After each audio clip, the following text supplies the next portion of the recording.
Itu dalil untuk terkait dengan masalah alam yang nyata ini, bukan alamnya mereka. Kalau secara umum seperti itu, nanti kita bisa mengatakan malaikat pun juga punya istri. Enggak bisa kita mengatakan demikian. Harus menggunakan dalil khusus. Dalil khusus. Enggak ada yang tahu nih apa ini. Sampai. Enggak punya istri.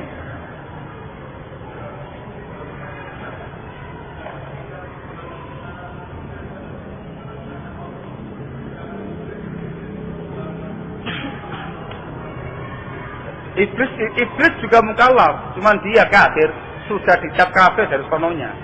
Makanya bangsa jin, anak-anak itu harus ibadah. Gitu ya. Dia mengatakan tidak punya istri, masya Allah. Sekarang saya mau tanya, ya apa kemudian kamu katakan tidak punya istri, tapi punya keturunan? Ya apa ini? Dia punya istri, dia punya keturunan. Iya. Di situ. Mau Pak, silakan.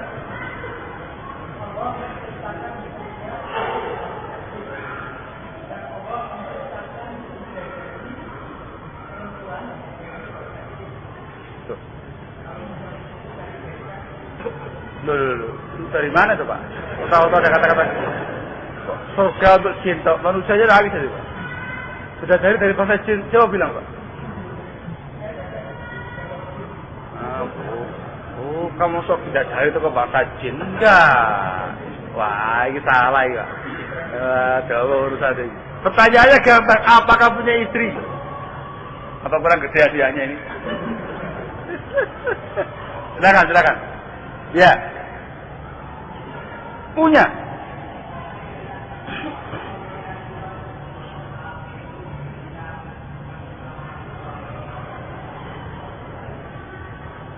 Itu menerangkan tentang masalah adanya jin laki, jin perempuan.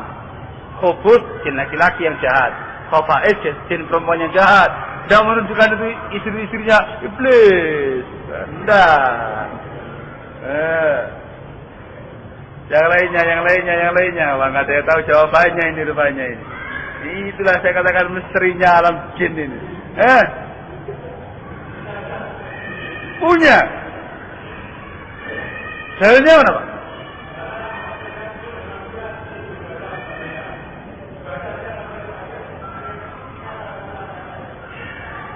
Ya kalau itu ya nggak mesti tuh Pak. Ada orang bujangan juga ibadah loh Pak. Nggak mesti perintah ibadah mesti harus punya istri. Nggak mesti orang ibadah harus istri dulu Pak. Ya bujang-bujang ini juga punya istri juga ibadah Pak. Allah Ustaz. Iya. Bentar.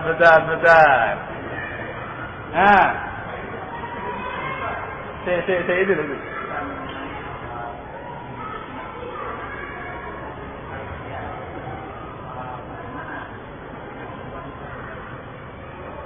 Tadi kita katakan wallahu a'lam, nggak tahu sudah.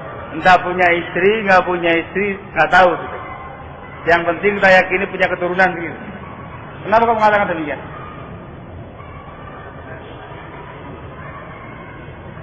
Gitu ya. Baik. Ambil. Allah ya. Sebagaimana yang setengah tadi kaum muslimin yang sama. Menyelami dunia jin, ingat harus merujuk kepada Al-Quran dan Sunnah. Awalnya halus, sangat tahu. Sehingga kita hanya bisa berbicara tatkala ada ayat yang menerangkan, ada hadis yang menerangkan. Yang disebutkan dalam ayat ini, Al-Kahfi ayat yang ke-50, hanya menyebutkan masalah keturunan. Tidak menyebutkan tentang masalah istri. Yang kita imani, iblis punya keturunan. Betul. Allah mengatakan demikian. Apakah punya istri? Wallahu ta'ala a'lam bishawab, kita nggak tahu. Mungkin dia punya istri, mungkin juga tidak. Bukan ada yang tanya, Ustaz, disebutkan dalam buku-buku tafsir itu keterangannya ada istrinya Ustaz. Al-jawab. Semua yang disebutkan dalam buku-buku tafsir itu yang menerangkan tentang bagaimana caranya iblis berketurunan, itu semuanya Israiliyat. Dongeng-dongeng Bani Israel yang tidak bisa dipertanggungjawabkan. Yang bikin-bikin ini susah dimiliki sinolog ya. Ini dimiliki oleh para ulama ahli hadis pada masanya. Dan yang mengatakan demikian ialah Imam Ibnu Athiyah dalam tafsirnya.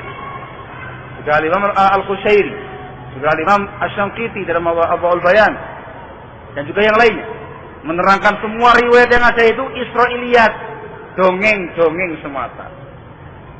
Disebutkan ya kan, ada dikatakan sama mereka bahwasanya cara iblis berketurunan itu ngendok. Tahu ngendok ya? Bertelur, nanti itu keturunannya. Maksudnya kayak ayam. Ada lagi yang mengatakan tidak. Allah menjadikan kedua paha iblis, satunya bentuknya zakar, yang satunya lagi itu. Kemudian dimasukkan diri sama dia, jadi keturunan. Ada lagi yang mengatakan tidak. Kemaluannya iblis, anunya itu dimasukkan di antara dua pahanya, jadilah yang namanya keturunan. Itu semuanya dongeng Israel, nggak ada argumentasi sama sekali. Sehingga kita mengatakan itu semuanya tidak ada dalilnya. Kita kembali kepada zahirnya ayat saja. Kita meyakini iblis punya keturunan, tapi wallahu a'lam bishawab, bagaimana cara dia memiliki keturunan. Sehingga nggak bisa kita mengatakan jin itu punya istri atau nggak punya istri. Jawabannya wallahu taala a'lamu bishawab. Gitu ya. Itu namanya menyelami dunia jin dengan aturan Islam yang tahu, yang tahu. Tidak asal nyelami tok, ada bimbingan-bimbingannya. Masalah yang lainnya lagi. Masih kuat? Masalah yang lainnya lagi. Apakah sahih, apakah benar riwayat yang menjelaskan bahwasanya iblis itu memiliki anak dengan nama-nama yang disebutkan? Ini tersebar di kalangan kaum muslimin, bahwasanya iblis itu memiliki anak dan anaknya itu disebutkan namanya masing-masing. Juga masyhur sangat dalam buku-buku tafsir yang menerangkan tentang masalah ini. Disebutkan dalam sebuah asar disandarkan kepada Imam Mujahid bahwasanya iblis itu memiliki 5 orang anak yang masing-masing dikasih tugas khusus oleh iblis. Ada yang namanya Sabr, ada yang namanya A'war, ada yang namanya Masuk, ada yang namanya Dasim, ada yang namanya Zalnafur. Kemudian disebutkan tugasnya masing-masing. Kalau Sabr ini anaknya iblis yang ditugaskan untuk menyimpangkan Bani Adam ketika musibah, supaya dia melakukan tindakan-tindakan yang menyimpang. Kalau A'war, anaknya iblis yang ditugaskan untuk menggoda Bani Adam supaya dia berzina. Kalau Masuk, dikatakan anaknya iblis yang menggoda Bani Adam supaya dia berdusta. Yang namanya Dasim adalah anaknya iblis yang bertugas untuk berusaha merusakkan hubungan rumah tangga. Zalnafur, anaknya iblis yang bertugas untuk menyimpangkan Bani Adam di pasar-pasar mereka. Asar yang seperti ini, sekali lagi dinyatakan oleh para ulama, dinyatakan oleh Al-Imam Ibnu Athiyah rahimahullah, lam ya'ti fihi sanadun sahih. Tidak ada satu riwayat pun yang menerangkan dengan syarat yang sahih tentang kebenarannya. Yang ada kata beliau hikayat, hanya hikayat Bani Israel saja. Juga penegasan dari Imam Asy-Syanqiti rahimahullah dalam Adwa'ul Bayan, beliau menerangkan bahwasanya yang disebutkan oleh kebanyakan dari tafsir dalam buku-buku mereka tentang nama-nama anak iblis, itu semuanya adalah dongeng Israiliyat yang tidak sahih sanadnya sampai kepada Nabi Shallallahu Alaihi Wasallam ataupun yang lainnya. Maka kita hanya bisa mengimani nama-nama jin secara khusus yang disebutkan dasarnya secara sahih dalam Al-Quran kalau ada, atau dalam sunnahnya Rasulullah SAW. Diteliti oleh para ulama, dari semua hadis yang ada, yang sahih hanya satu, yaitu yang disebutkan dalam riwayat Muslim, adanya jin yang mengganggu sholatnya Bani Adam. Namanya siapa? Siapa namanya? Namanya siapa? Namanya Khinzab. Ini pengakuannya sebagian sahabatnya Rasul, mengatakan, ya Rasulullah, saya sholat diganggu terus sama jin. Maka Rasul mengatakan, zaka Khinzab. Jin yang ganggu kamu itu ya jin Khinzab. Ada yang membacanya Khinzab. Kalau kamu diganggu sama dia, maka kamu bertawud kepada Allah dan meludah dengan tipis ke arah sebelah kiri 3 kali. Hanya ini yang diketahui. Dalam Al-Quran yang disebutkan ialah Ifrit. Adalah jin Ifrit. Qala ifritum minal jinni ana atika bihi qabla an taquma min maqamik. Tentang jinnya Nabi Sulaiman. Ketika Nabi Sulaiman ingin supaya singgasana Ratu Saba dipindahkan, Ifrit mengatakan dari bangsa jin mengatakan, aku akan datangkan dia sebelum engkau bangun dari tempat itu. Itu kita tahu. Allah memberitakan ada jin Ifrit, ada jin setan. Rasul mengatakan Khinzab. Yang selebihnya tidak boleh bagi kita kemudian menyatakan anaknya namanya ini, anaknya namanya ini. Tidak bisa. Harus menggunakan dasar yang kuat. Kita meyakini dia punya anak. Kita meyakini iblis menebarkan keturunan dia untuk menggoda Bani Adam. Tapi nama-namanya masing-masing kita katakan wallahu a'lam bishawab. Yang kita tahu hanya Khinzab dan Ifrit. Barakallahu fiik. Paham ya? Mafhum insyaallah. Pembahasan yang lainnya lagi. Apakah bangsa jin itu, ingat bangsa jin ya, bukan iblis. Apakah bangsa jin punya keturunan dan menikah? Jawabannya na'am. Bangsa jin sama dengan bangsa manusia. Jin-jin itu juga menikah.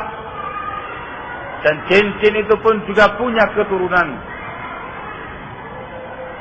Tentang masalah ini, kawan,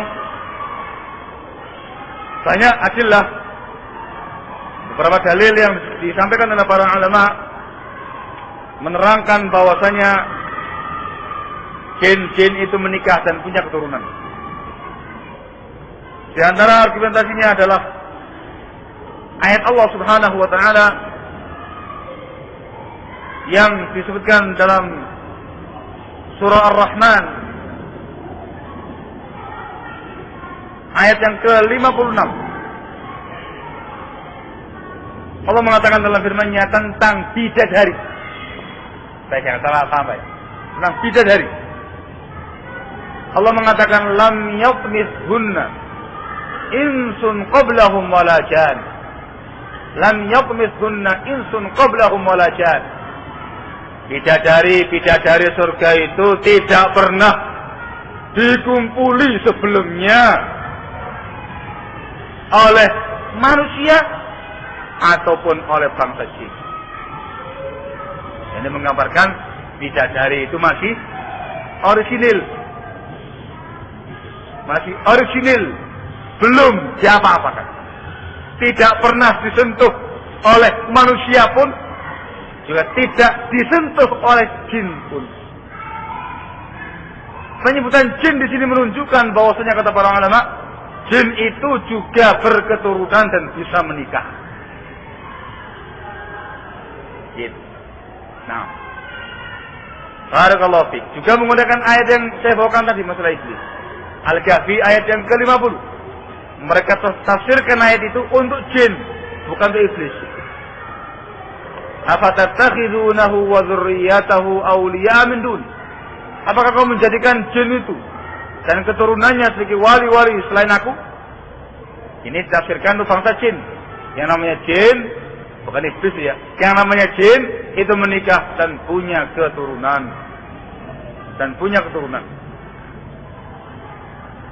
Juga dengan dasar yang dibawakan oleh teman-teman tadi dalam surat Yasin.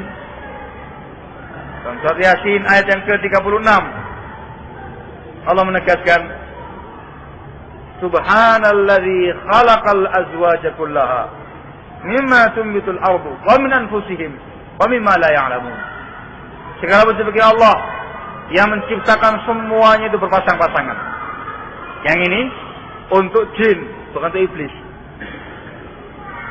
Allah mengatakan segala maksudnya Allah yang menciptakan semuanya berpasang-pasangan dari apa yang tumbuh dalam bumi ini, dari jiwa-jiwa kalian dan dari apa yang mereka tidak tahu. Ini argumentasi yang mereka bawakan untuk menunjukkan bahwa jin itu menikah dan jin itu punya keturunan. Tapi wallahu a'lam bishawab, bagaimana acara pernikahannya itu. Yang jelas tata caranya harus sesuai dengan cara yang syar'i pada yang muslim. Harus ada walinya, harus ada maharnya, harus ada saksi-saksinya, dan semuanya itu ada wali nasab. Kalau nggak ada wali hakim, wallahu a'lam, apakah ada kantor KUA di sana? Saya nggak tahu. Kalau dia muslim harus sesuai dengan keislamannya, sesuai dengan tata cara pernikahan yang dijelaskan oleh Rasul Shallallahu Alaihi Wasallam. Masalah yang lainnya lagi.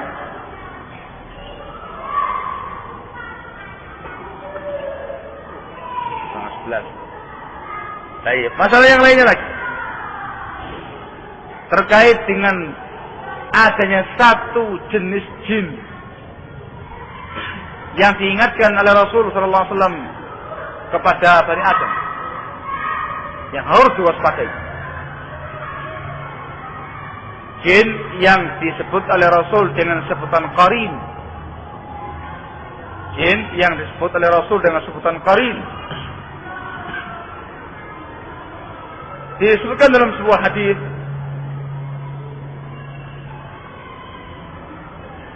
bahwasanya Rasul sallallahu alaihi wasallam menyatakan, "Ma minkum min ahadin illa waqad wukila bihi qarinuhu minal jin." Tidak ada seorang pun di antara kalian, kata Rasul, melainkan sudah diwakilkan untuk dia qarin dia dari bangsa jin. Masing-masing kalian itu ada qarin dari bangsa jin yang menyertai dia. Saya bertanya, apakah engkau juga demikian wahai Rasulullah? Maka beliau menjawab, demikian pula saya. Illa anna Allah a'anani alaihi fa aslam fala ya'muruni illa bi khair. Hanya saja Allah Subhanahu wa taala membantu saya untuk menangani dia, maka dia pun masuk Islam dan dia tidak memerintahkan saya kecuali dengan kebaikan. Hadis ini riwayat Muslim dalam sahihnya di nomor 2814 dari sahabat Abdullah bin Mas'ud radhiyallahu anhu. Ini jenis jin yang lain. Jin yang namanya qarin. Ini yang harus diwaspadai. Pada masing-masing kamu ini, siapapun orangnya, bahkan Nabi Shallallahu Alaihi Wasallam itu ada jin qarin yang kafir yang menyertai anda, yang terus menggoda anda sampai anda menyimpang. Ini pun harus diimani kaum muslimin yang terhormat. Dan ini pula fungsinya kenapa membahas masalah dunia jin. Diingatkan kepada kalian adanya qarin yang menyertai kalian dari bangsa jin yang kafir, yang siap menyimpangkan anda semuanya. Maka waspada dari qarin yang satu ini. Nggak tahu sebelah mana, sini apa sebelah sini. Ada korinnya. Kemana Anda berjalan, ada korin yang menyertai Anda. Kemanapun Anda berada, terus dia menyertai Anda. Terus dia menyertai Anda. Waspadai yang namanya korin. Caranya, pada pembahasan yang lainnya lagi nanti. Bagaimana cara menangkis gangguan-gangguan iblis dan jin-jin yang ada. Pembahasan yang lainnya lagi. Banyak masalah ya masalah jin. Tentang masalah tempat tinggalnya jin. Jin itu ada di mana tempat tinggalnya? Nah,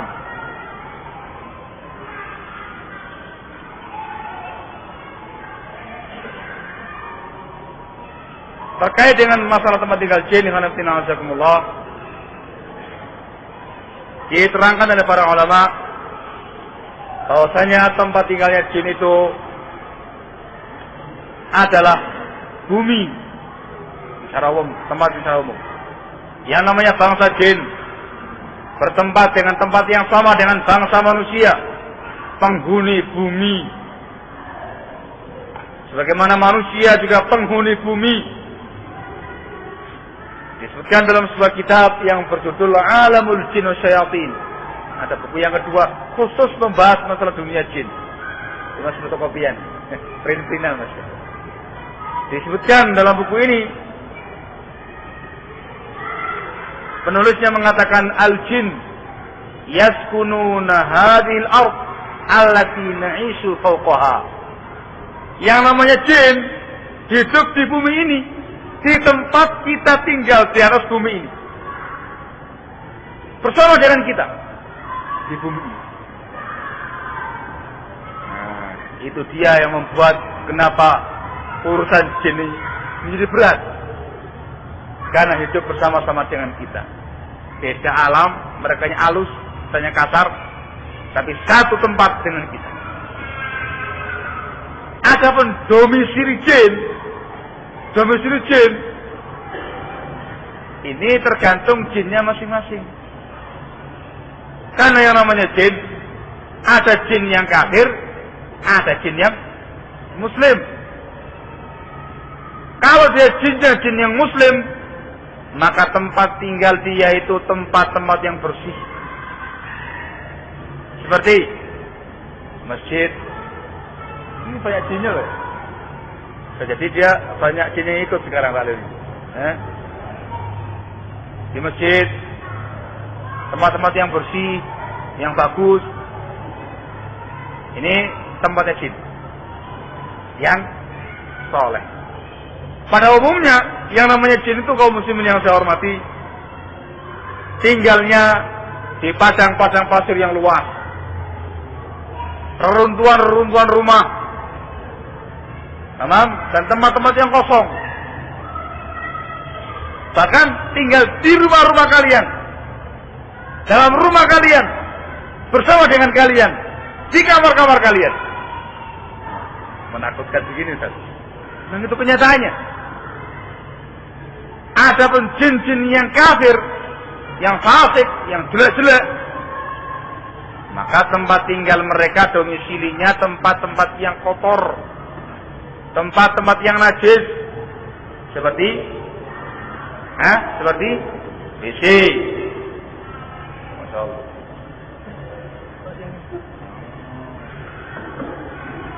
Seperti WC, kamar mandi, tempat-tempat sampah, tempat-tempat yang najis, yang kotor-kotor, kuburan-kuburan, dan semisalnya. Itu tempat-tempat spesial jin-jin yang kafir.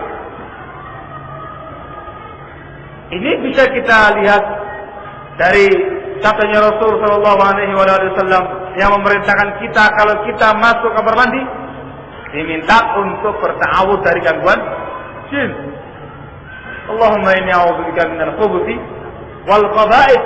Yang namanya khubuth katanya para ulama, dzukurul jin, jin lanang. Wal khaba'ith katanya para ulama, inatul jin, jin wedok. Menunjukkan apa tempatnya mereka di kamar mandi.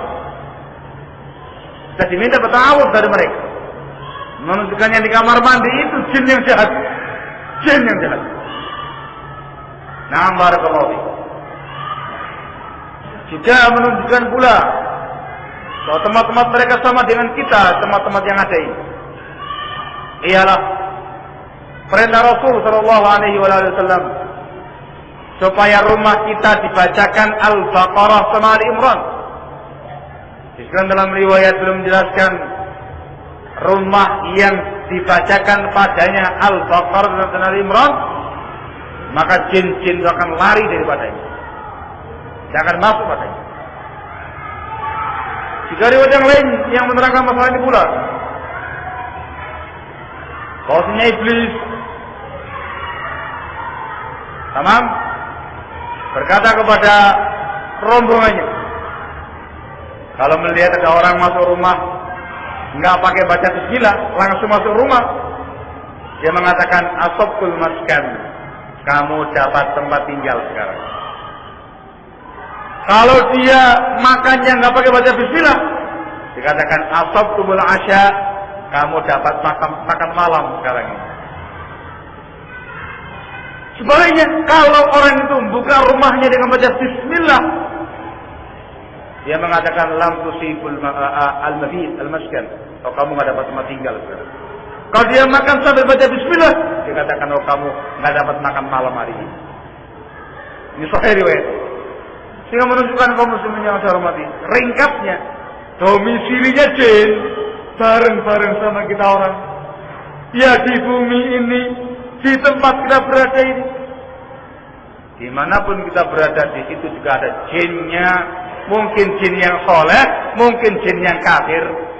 Kalau kita di tempat-tempat yang suci, tempat-tempat yang bersih, tempat-tempat ibadah, sebagaimana yang sekarang ini kita padanya di masjid, di langgar, di musola, atau misalnya, yang di situ yang ada adalah jin-jin yang soleh.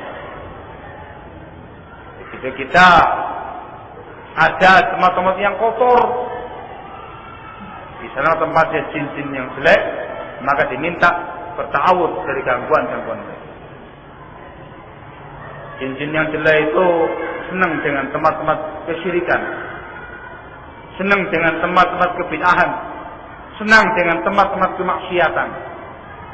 Apalagi ada grup band itu banyak jin jahatnya itu. Nah, iya. Jin yang soleh tidak tahu ke sana, tidak tahu ke sana dia di masjid. Nah, ini merupakan fatwa dari Al-Imam Al-Wadi'i rahimahullah Syumuh bin Hadi. Ketika bertanya tentang masalah ini, beliau menerangkan demikian, tergantung jinnya.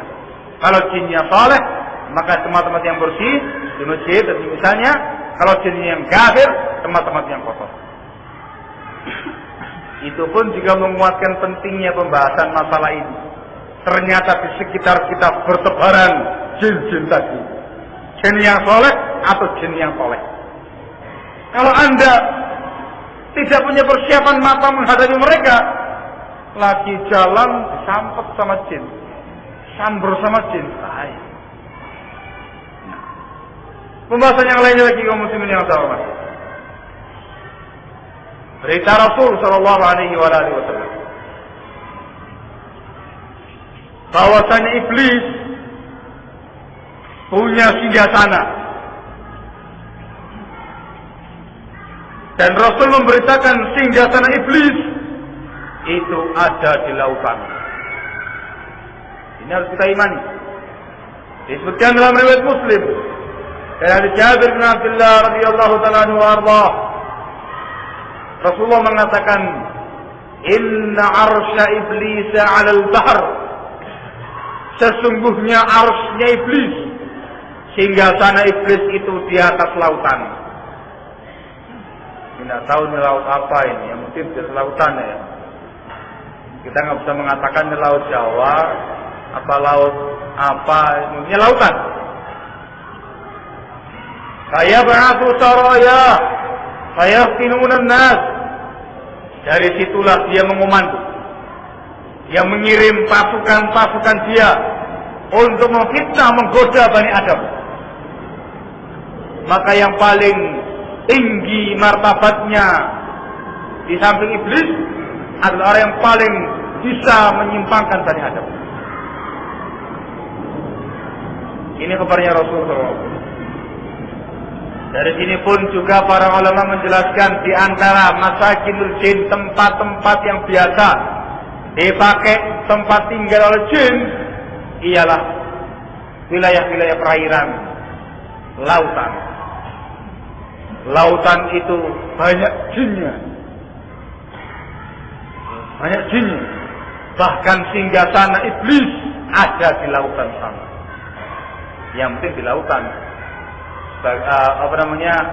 Penilaian sebagian pihak yang mengatakan bahwasanya jin itu ada di sebuah tempat pertemuan antara air tawar dengan air asin. Itulah singgasana iblis. Itu harus menggunakan dalil. Rasul nggak mengatakan demikian. Rasul hanya mengatakan di lautan. Tidak tahu tuh lautannya airnya setengah asin, airnya asin, lautan dangkal, lautan balem, airnya biru, airnya hijau, airnya hitam, coklat atau apa? Kita nggak tahu. Yang penting di lautan. Maka hati-hati kalau Anda menaiki lautan. Banyak-banyak doa, banyak-banyak zikir kepada Allah Subhanahu Wa Taala. Banyak istighfar kepada Allah Subhanahu Wa Taala, tawakal kepadanya. Terlalu banyak cerita-cerita yang nyata. Yang saya tahunya cerita ketika di Yaman dulu. Teman-teman saya kebanyakan dari Hadramaut. Hadramaut, Aden itu wilayah-wilayah perairan. Dan mereka semuanya orang-orang Miang. Tahu Miang ya?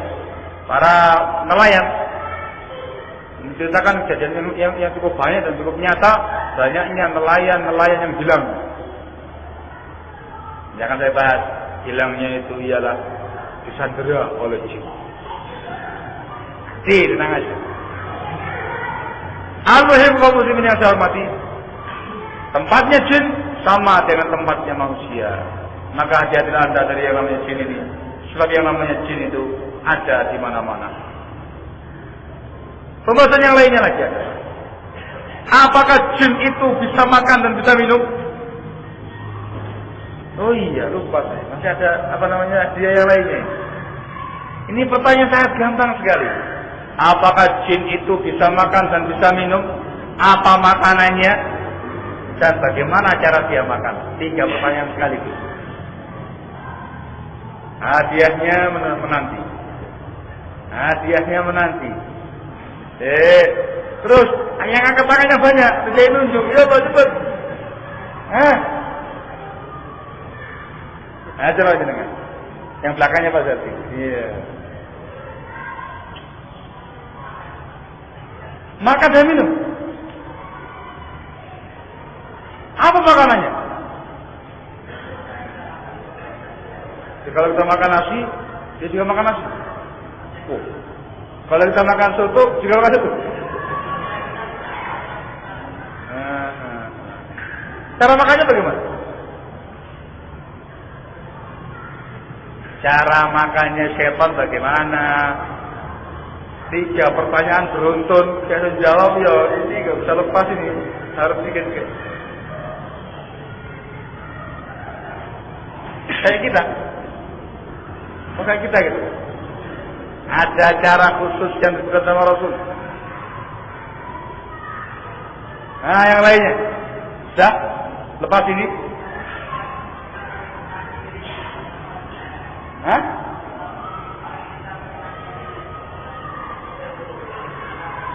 Enggak, iblis itu makan. Setan itu makan. Artinya enggak kemudian semata-mata meributi kita punya makanan. Dia itu punya makanan khusus dan cara makan khusus. Pertanyaan saya, gimana jawabannya? Dia makan. Dia juga minum. Apa makanan dia? Terbuat dari apa makanannya itu? Bagaimana cara makannya? Jadi lepasin ya.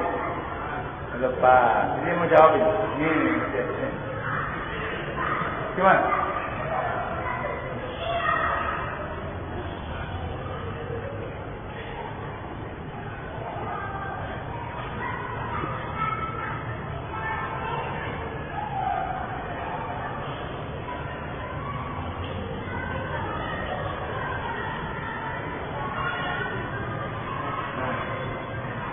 Allah ya barik. Masya Allah. Dibawakan lapar habisnya ya. Menunjukkan apa kalau begitu? Dan dia minum. Tangan itu. Masya Allah. Sekarang tinggal satu yang belum jawab. Terbuat dari apa makanannya itu? Belum tahu. Ya nggak usah lepas ini. Harus tiga-tiganya. Harus tiga-tiganya jawabannya. Ada lagi yang lain? Apa itu? Silakan. Silakan.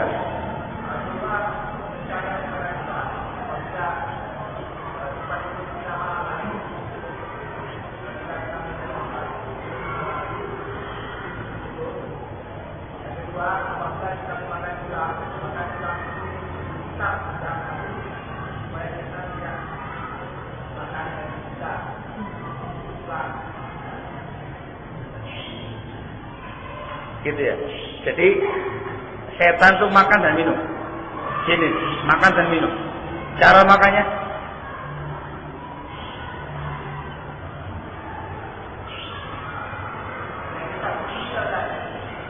caranya bagaimana?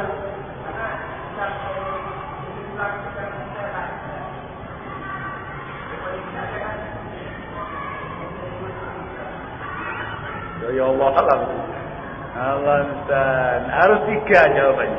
Tak. Allah Ustaz. Belum terjawab dengan mantap. Yang lainnya. Ya Allah, yang mau jawab. Monggo. Silakan. Saya pernah membaca hadis, tapi saya harusnya tidak tahu. Cara makna sudah. Maknanya, makanannya dari tulang. Pernah Rasulullah itu diberi sahabatnya mau istinja, itu dilarang. Karena apa? Tulang tersebut adalah makanan jin. Nah, salah satu adalah jin makan dan minum adalah menggunakan tangan kiri. Jadi itu tidak bisa. Masya Allah. Jadi makan dan minum. Makan minumnya caranya dengan tangan kiri. Makanannya adalah tulang. Masya Allah.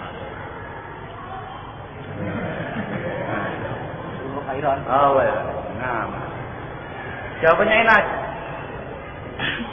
Dari hatinya disebutkan tadi. Idza kala ahadukum falyakul biyamini. Wa idza syariba ahadukum falyashrab biyamini. Fa inna syaitana ya'kulu wa yashrab bi shimali. Kalau kamu makan dengan tangan kanan kalian. Kalau kamu minum dengan tangan kanan kalian. Sebab syaitan makan dan minum dengan tangan kiri. Ini cara makannya. Jika menunjukkan dia makan dan minum. Karena apa makanannya? Makanannya, saya katakan semua yang mereka miliki. Tapi Rasul memberitakan dalam sebuah hadisnya bahwasanya makanan mereka itu mereka dapatkan dari tulang-tulang yang ada. Dari tulang-tulang yang ada. Al-'azm. Tamam, disebutkan oleh para ulama ringkasnya, kalau tulangnya itu daging yang bertulang yang dimakan sama manusia itu, dia makan sambil baca basmalah, ini makanannya jin-jin muslim.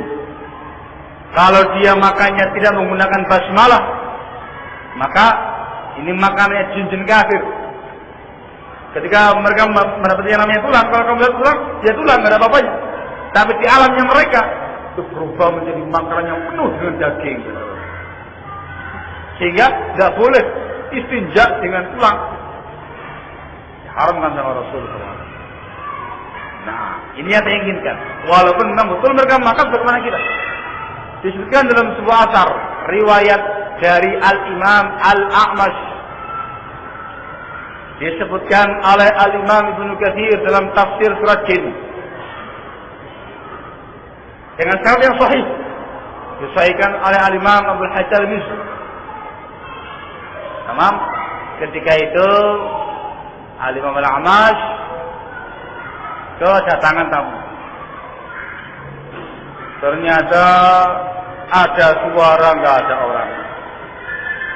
Kamu apa ini? Kamu jin. Kamu siapa? Dikatakan saya jin. Iya. Kemudian disuguhi, ditanya sama Al-Amash, makanan apa yang paling kamu sukai wahai jin? Disebutkan dalam riwayat itu dia mengatakan, uhibbur ruz, saya suka nasi. Saya suka nasi. Maka diambilkan sama beliau nasi, taruh. Beliau melihat ada suapan yang naik, tapi tidak ada orang. Habis makanan. Dengan sanad yang sahih yang memberitakan seorang imam besar pada masanya. Penting, kejujuran penting. Al-Imam Al-Amash, imam ahli hadis pada masanya, dan juga dimuat dalam buku yang saya bawa ini. Kisah. Sehingga mereka makan bagaimana makanan kita. Ya mereka juga senang makan nasi, mungkin senang nasi kebuli. Mungkin, tetapi Rasul memberitakan di antara bentuk makanannya mereka ialah tulang. Maka dilarang cebok dengan tulang. Barakallahu. Nah, dari sini kadang-kadang juga ada faedahnya menyelami dunia jin. Larangan untuk meniru gaya jin dalam kehidupannya. Nggak boleh makan dengan tangan kiri, nggak boleh minum dengan tangan kiri. Kenapa? Itu caranya jin kalau makan, caranya syaitan kalau makan. Itu fungsinya, banyak faedahnya. Allahul musta'an. Jam 11, kurang 15 menit.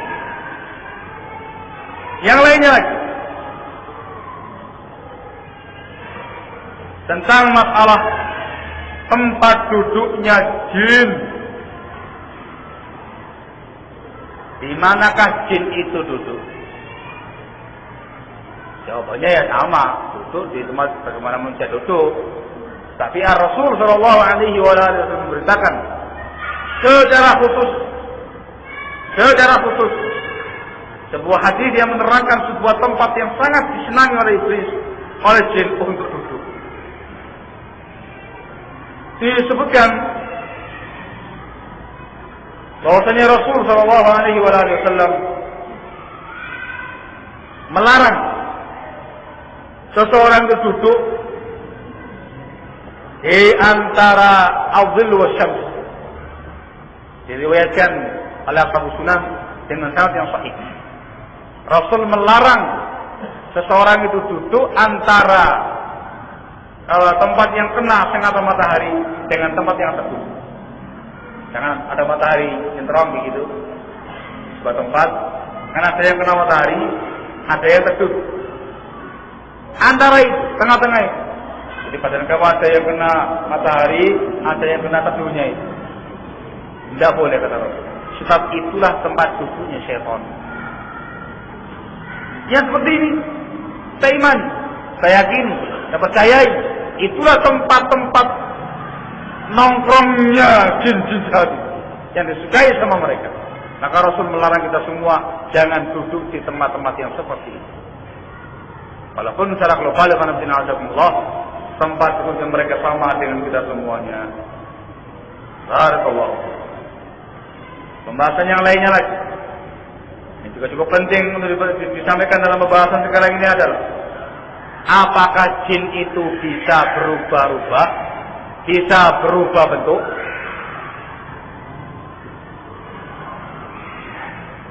Jawabannya ialah na'am. Yang namanya jin itu bisa berubah bentuk. Jin itu bisa dalam bentuk manusia,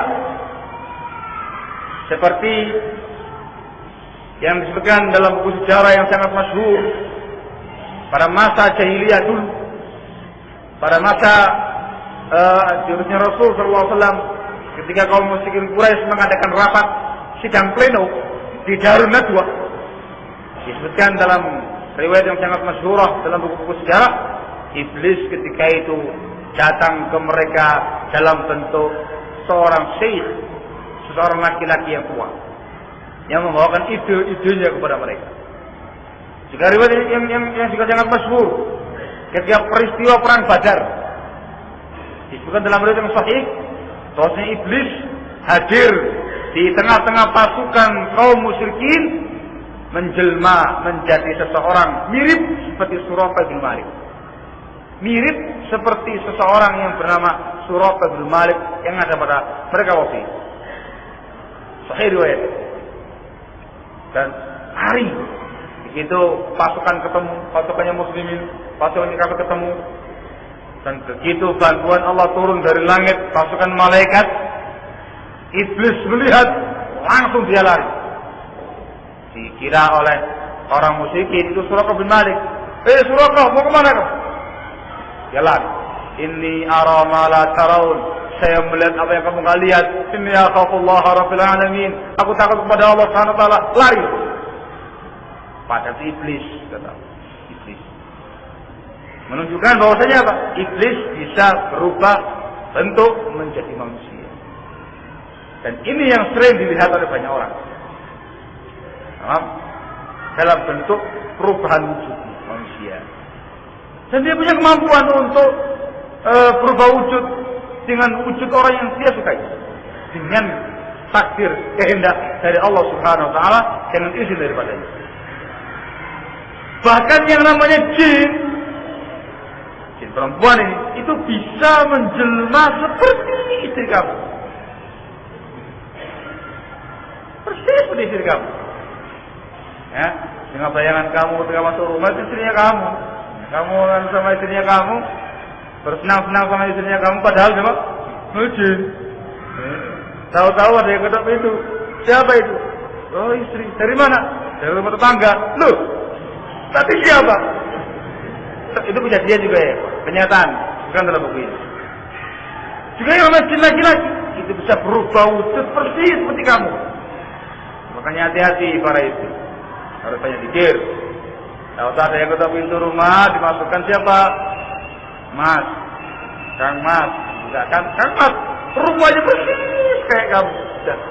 Suatu dia, tidak ada masalah. Bersenang-senang dengan suaminya, tahu-tahu suaminya datang. Loh, Mas, yang tadi udah ada. Ini jin. Maaf, bisa berubah menjadi manusia yang dia kehendaki. Nah, juga yang namanya jin bisa berubah dalam bentuk yang namanya hewan. Yang disebutkan dalam hadisnya Rasul sallallahu alaihi wasallam, ialah anjing. Al-kalbul aswad syaitan, kata Rasul. Anjing yang hitam adalah syaitan. Itu penjelmaannya jin. Sehingga bisa dalam bentuk yang namanya hewan-hewan. Anjing. Bahkan bisa pula dalam bentuk yang namanya ular. Hayatul buyut. Juga disebutkan dalam riwayat yang lain yang sahih. Bahwasanya Rasul memberitakan bahwasanya jin-jin itu bisa berubah menjadi ular dan di rumah-rumah kalian. Tamam? Maka kata beliau, kalau kamu melihat ular di rumah-rumah kalian, maka beri dia peringatan 3 kali untuk keluar. Tamam? Sudah keluar. Saya memohon dengan sangat kepada kamu dengan nama Allah, keluar kamu. 3 kali. Kalau dia jin, dia akan keluar. Kalau dia bukan jin, tetap menggeliat kayak ular, bunuh. Baca bahasa. Itu bukan dalam riwayat yang sangat masyhur. Ketika Rasul berperang dengan para sahabat perang sama Rasul dan pulang dari peperangan, ada seorang pemuda yang masih kemanten anyar, mau pulang ke rumahnya, dapati ada istrinya di ambang pintu di luar. Muncul kecemburuan dia. Ngapain dia di luar? Pengantin anyar ya? Dia sudah mengumuskan pedang nih. Ngapain kamu? Kata istrinya, sabar. Lihat yang dalam rumah ini. Langsung dia loncat dalam rumah, mendapati ular yang sangat besar. Langsung, wah, gelap.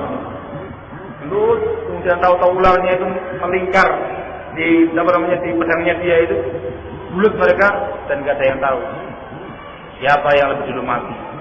Pemuda itu yang duluan mati, ataukah ularnya yang duluan mati. Maka Allah menerangkan demikian bahwasanya ular-ular Roma itu ialah dari bangsa jin. Kalau ada ular di rumah kalian, usir 3 kali. Nah, itu terjemah yang sahih. Usir 3 kali. Contohnya, unsyiduka billah an takhruj Saya mohon kamu dengan nama Allah kamu keluar 3 kali. Kalau dia keluar, biarkan dia keluar. Jin itu, biar dia keluar. Kalau nggak keluar, bunuh. Menunjukkan apa? Jin juga dalam bentuk ular, juga dalam bentuk yang lainnya, dalam bentuk ular, dalam bentuk kalajengking, dalam bentuk yang namanya onta, dalam bentuk yang namanya sapi, dalam bentuk yang namanya kambing, dalam bentuk yang namanya kuda, dalam bentuk yang namanya burung, dalam bentuk yang namanya keledai, dan yang lain. Bisa berubah wujud dengan izin dari Allah Subhanahu wa taala. Nah, ini argumentasi cukup kuat ya ikhwan yang menerangkan demikian. Bahkan disebutkan oleh sebagian ulama ketika menafsirkan ayat Allah Taala, "Innahu yarakum huwa wa qabiluhu min haitsu la tarawnahum." Sesungguhnya iblis dan kabilah-kabilahnya, yaitu keturunannya, itu bisa melihat kalian di mana kamu tidak bisa melihat mereka. Dinyatakan oleh para ulama bahwasanya seorang manusia tidak bisa melihat wujud asli bangsa jin. Tidak bisa. Tidak bisa. Yang mereka lihat itu wujud penjelmaannya saja. Entah dalam bentuk manusia, atau hewan, atau apa, perempuan, laki-laki, tua, muda, apa, itu penjelmaan jin saja. Aslinya tidak bisa dengan ayat ini. Bahkan dari Imam Syafi'i rahimahullah menyatakan, disebutkan dalam buku yang saya bawa ini, Akamul Birjan, beliau menyatakan kalau ada seseorang yang menyatakan aku melihat jin, aslinya maka menurut kami ditolak persaksian dia. Ditolak persaksian dia sebab dia pendusta. Allah mengatakan bahwa kan ayat tadi, "Innahu yarakum huwa wa qabiluhu min haitsu la tarawun." Ingat, melihat jin dalam bentuk aslinya. Mungkin yang tanya, apakah mungkin seorang manusia melihat jin secara umum? Al-jawab bisa. Nyatakan dengan tegas oleh Syekhul Islam Ibnu Taimiyah rahimahullah taala dalam Majmu' Fatawa. Beliau menerangkan mungkin dilihat dan itu mutawatir, kejadian yang sangat masyhur di kalangan Bani Adam, mereka bisa melihat jin. Apakah dia itu orang yang saleh atau orang yang kafir? Orang yang baik, orang yang jelek bisa melihat jin. Tapi yang harus dipahami, yang dia lihat itu ialah penjelmaan jin, bukan wujud aslinya. Dikisahkan oleh Syekh Muqbil bin Hadi rahimahullah taala dalam bukunya Tuhfatul Mujib. Dia juga termasuk yang menyatakan demikian. Seorang insan tak mungkin melihat wujud aslinya jin. Disebutkan sebuah kisah. Allah alam ya, apakah ada atau tidak? Sebuah kisah adanya salah seorang yang punya ilmu begitu. Biasa murojaah ilmu dengan jin, temannya dia. Dia punya teman dari para jin. Kamu murojaah ya? Belajar ilmu, murojaah bareng temannya dia dari para jin. Suatu ketika temannya ini penasaran, pengen tahu bagaimana sih wujud jin itu. Dia pengen, wahai temanku, ya kamu nongol, bagaimana sih wujudnya kamu yang asli? Dia jin yang baik, jin yang saleh. Dia mengatakan, ya tidak perlu, nggak ada perlunya kamu lihat saya. Pokoknya saya pengen lihat kamu, maksa. Akhirnya jin itu pun menampakkan sedikit wujudnya, langsung gendeng laki-laki tadi, langsung sinting, langsung stres manusianya. Jadi sekarang sama Syekh Muqbil dan bukunya Tuhfatul Mujib. Wallahu a'lam. Ada. Dari sana misalnya,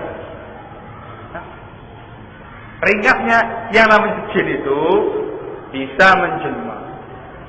Dan seringkali yang kamu lihat jelmaan dia, bukan wujud aslinya.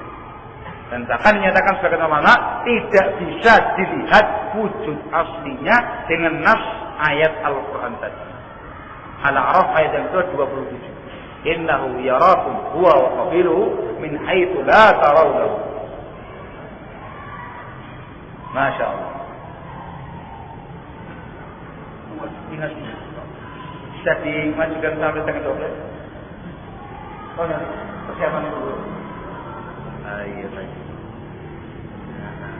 Mau tak? Ya nanti yang pada turunnya bisa masih yang lainnya lagi. Allah. Yang terakhir untuk sesinya pertama ini tentang masalah apakah di kalangan bangsa jin itu ada sekte-sekte juga sebagaimana bangsa manusia. Jawabannya Allah ialah apa yang ada di kalangan bangsa manusia itu ada di kalangan bangsa jin. Sehingga yang namanya jin itu ada jin yang kafir, ada jin yang muslim. Yang kafir ada yang Yahudi, ada yang Nasrani, ada yang Hindu, ada yang Buddha, ada yang Konghucu, ada yang kebatinan, macam-macam.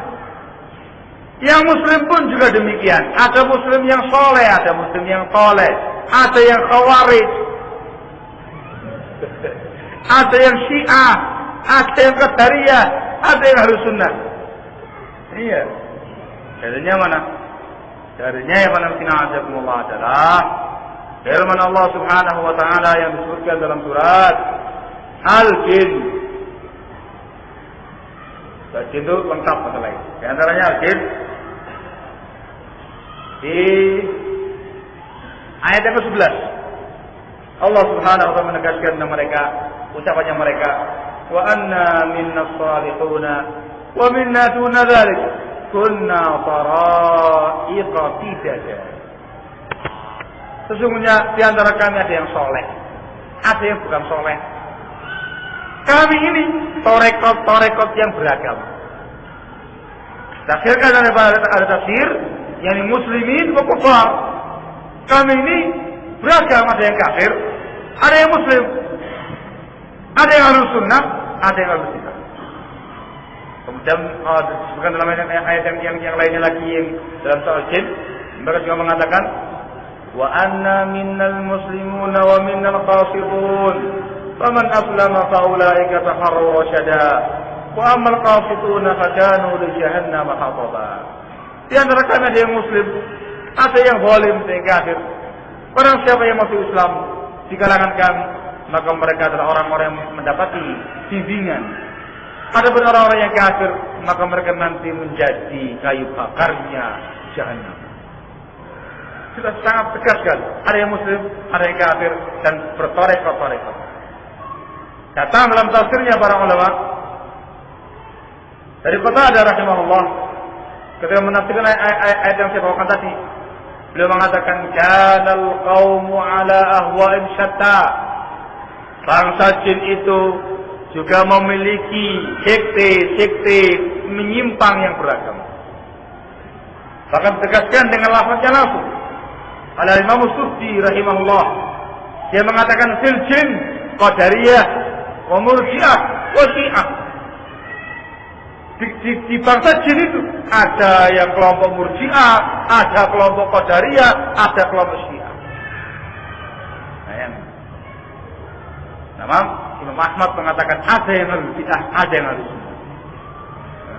Dengan ayat yang sama.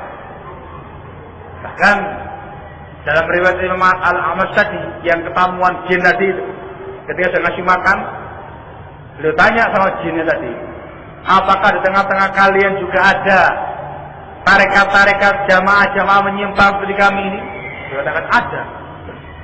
Beliau tanya, yang paling jelek di kalangan kalian itu jamaah apa? Dijawab sama bangsa jin, Rafidhah. Antum lihat langsung dalam tafsir Ibnu Katsir. Jangan dikira saya yang ngomong begini. Jin yang ngomong. Dalam tafsir Ibnu Katsir dia mengatakan yang terjelek di kalangan kami ialah kelompok Rafidhah, Syiah Rafidhah. Nah, ini macam-macam. Ya sama kayak kita ini. Ada teroris, dia juga ada yang teroris. Ada yang kemudian pemahaman filsafat, dia juga ada yang punya pemahaman filsafat. Ada yang punya pemahaman ingkar takdir, dia juga ada yang ingkar takdir. Semua yang di manusia dalam bentuk pemikiran, ideologi, jamaah-jamaah kelompok yang ada ini ada di kalangan bangsa jin. Sehingga jin Ahlus Sunnah juga ada. Jin al-bid'ah juga ada. Jin kafir juga ada. jin muslim juga ada. Allahul musta'an. Jadi tadi insyaallah ya. Barakallahu fiik, untuk sementara kita sekarang dulu, dan insyaallah barakallahu teruskan sedikit materi tentang masalah kehidupan jin. Selebihnya kita buka tanya jawab supaya lebih luas, karena materinya lebih umum, mencakup bab pertama, kedua, ketiga, keempat yang baru kita bahas. Bab yang pertamanya tadi 2, 3, 4 bisa menanyakan dalam pembahasan tanya jawab insyaallah taala. Untuk sekian insyaallah mudah-mudahan bermanfaat dan teruskan para ulama insyaallah. Ana wa bihamdik asyhadu an la ilaha illa anta astaghfiruka wa atubu ilaik. Alhamdulillahirabbil alamin.